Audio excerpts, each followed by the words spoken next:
नमस्कार, एटी समाचार से मैं तहजीब लियाकत। बहुजन समाज पार्टी उत्तर प्रदेश में पूर्ण बहुमत की सरकार बहन मायावती के नेतृत्व में बनाएगी। उक्त विचार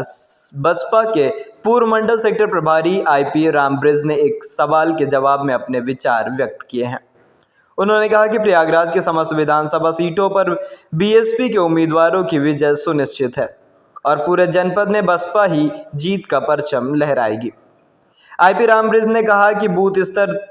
तक संगठन की प्रक्रिया पूर्ण होने की स्थिति में है। बसपा संस्थापक मान्यवर काशीराम का सपना कि बहुजनों को इस देश का हुक्मरान बनाना है। सर्व समाज के मध्य स्थापित भाईचारा को मजबूत बनाना होगा। बसपा के सर्व समाज के उत्थान के लिए काम करती है। बसपा के शासन में बीएसपी के कानून की सभी विपक्षी भूर प्रशंसा करते हैं। उन्होंने यह भी कहा कि बसपा एक मिशन है और बसपा ही डॉक्टर अंबेडकर और मान्यवर काशीराम के सपनों को पूरा करते हुए सर्व समाज के मान सम्मान का पूरा ध्यान रखेगी। खास पर जो है कि बहुजन समाज पार्टी 2027 में पूर्ण बहुमत सरकार कैसे बना सकती है, उसको कवरेज करने के लिए या इंटरव्यू लेने के लिए आप पहुँचे हैं। सबसे पहले बहुत बहुत धन्यवाद। मैं बहन जी ने जो राष्ट्रीय लेवल की बैठक करी, प्रदेश लेवल की बैठक करी है, बहन जी ने जो आदेशित निर्देशित किया है कि वर्तमान में हमारे चाहे मुख्य कोऑर्डिनेटर हों, चाहे मंडल के कोऑर्डिनेटर हों या हमारा सेक्टर चाहे बूथ का ही कार्यकर्ता क्यों न हो, बहन जी ने स्पष्ट निर्देश किया है अगर कोई बंद कमरे में कार्यक्रम नहीं करेगा, सबको सेक्टर बूथ पे जाकर ही समीक्षा बैठक लेगा और सेक्टर बूथ के गठन की मजबूती की बात करेगा। तो निश्चित है कि इस समय 1 जनवरी के बाद से जो देखा जा रहा है कि हमारे जो भी मुख्य मंडल प्रभारी या मंडल प्रभारी, हमारे ज़िले की जो टीम है, सभी लोग जो है कि सेक्टर और बूथ के गठन पर पुरजोर काम कर रहे हैं। निश्चित है कि 2026 तक अगर हमारा सेक्टर और बूथ की मजबूती हो जाती है, हर सेक्टर बूथ बन जाता है, तो निश्चित है कि जो बूथ की मजबूती है, हम एक एक बूथ जीतेंगे, बूथ से हम सेक्टर जीतेंगे और सेक्टर से ही हम जो है एक एक विधानसभा से जो विधायक होंगे उनके माध्यम से जो 2/3 बहुमत हमने बात करी कि 403 सीटें जो है उत्तर प्रदेश विधानसभा में हम 203 और 204 सीटें पा करके अपने बलबूते अपने पैर सरकार बना सकते हैं। ये तमाम कमियां आपकी पार्टी में पाई जाती हैं और तमाम लोग कहा जाता है कोऑर्डिनेटर के स्तर पर जो है चुनाव के समय गड़बड़ी की जा रही थी,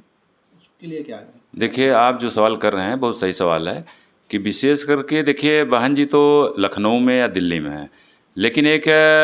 बहन जी विश्वास के आधार पर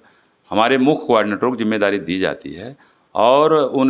कोऑर्डिनेटरों पर ही विश्वास करके बहन जी जो टिकट के बंटवारे की बात है कि हम किस विधानसभा से किस जात बिरादरी के या किसका वोट प्रतिशत ज़्यादा है, किसको हम प्रत्याशी बनाएंगे, इस तरह से उम्मीद करके वो हमारे मुख्य कोऑर्डिनेटरों को जिम्मेदारी सौंपती हैं। लेकिन एक कहावत है बहुत पुरानी कि बर मरई कन्या दक्षिणा से मतलब, यह अपनी पार्टी की आलोचना मैं कर रहा हूँ, बुराई नहीं कर रहा हूँ, क्योंकि निश्चित है कि निंदक नियरे राखिए और निश्चित है कि हमारी इस आलोचना से अगर पार्टी में एक सुधार की प्रक्रिया अगर आती है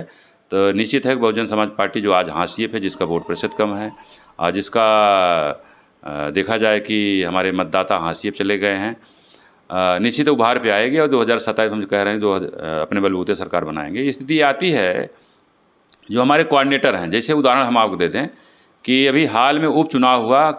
विधानसभा फूलपुर का, वहाँ पे हमारा 24 साल पुराना एक सक्रिय कार्यकर्ता सेक्टर बूथ से काम करने वाला विधानसभा पे आया, विधानसभा अध्यक्ष रहा, विधानसभा प्रभारी रहा और जिसको प्रभारी प्रत्याशी घोषित किया गया। हमें लग रहा कि शिवरन पासी जो है लगातार संघर्ष करते हुए, चाहे छोटी जनसभाएँ चाहे बड़ी जनसभाएँ हैं, और लगभग 60,000 के करीब अगर पासी मतदाता और 40,000 के करीब अगर चमार मतदाता एक मुफ्त अगर वोट देता तो शिवरन पासी उपचुनाव में विधानसभा के सदस्य बन जाते। लेकिन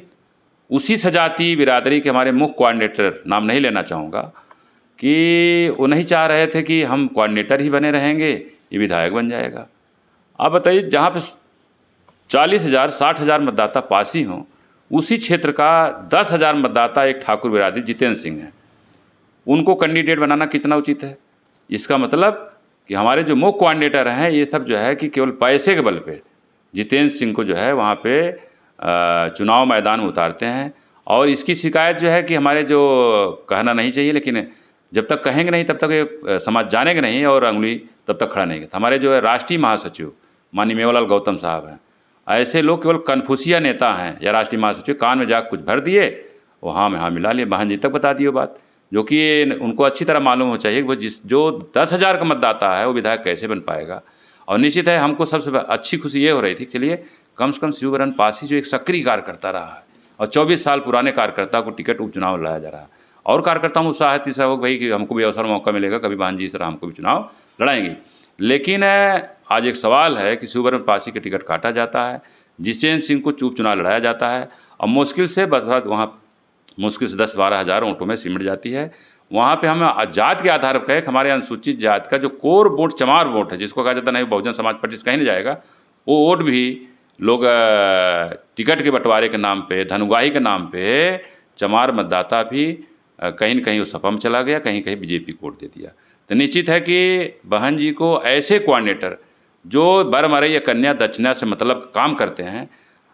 भाई हमारे अभी नाम नहीं लेना चाहेंगे, लेकिन 1 जनवरी से जो संघर्ष किया जा रहा है, हमारे 2 मुख्य कोऑर्डिनेटर, एक मिर्ज़ापुर के कोऑर्डिनेटर थे उनको और हमारे प्रयागराज के कोऑर्डिनेटर उनको जो है पार्टी से निकाला गया। ये इलाहाबाद की बात नहीं है,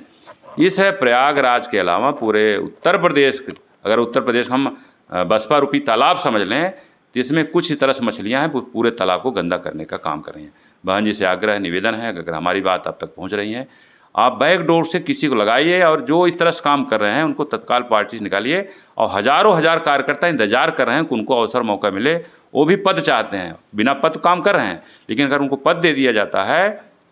जो नई युवा लोग हैं वो दुगने उत्साह से बसपा में काम करेंगे। और जब दुगने उत्साह से काम करेंगे तो आज उत्तर प्रदेश में जो हम बहुजन समाज पार्टी के वोट प्रतिशत 9 है, इसका जनाजा किसका है? निश्चित है बहन जी आप लगभग 30% या 39% करीब पहुँचेंगी और आपको इस उत्तर प्रदेश से कोई मुख्यमंत्री बनने से नहीं रोक सकता है।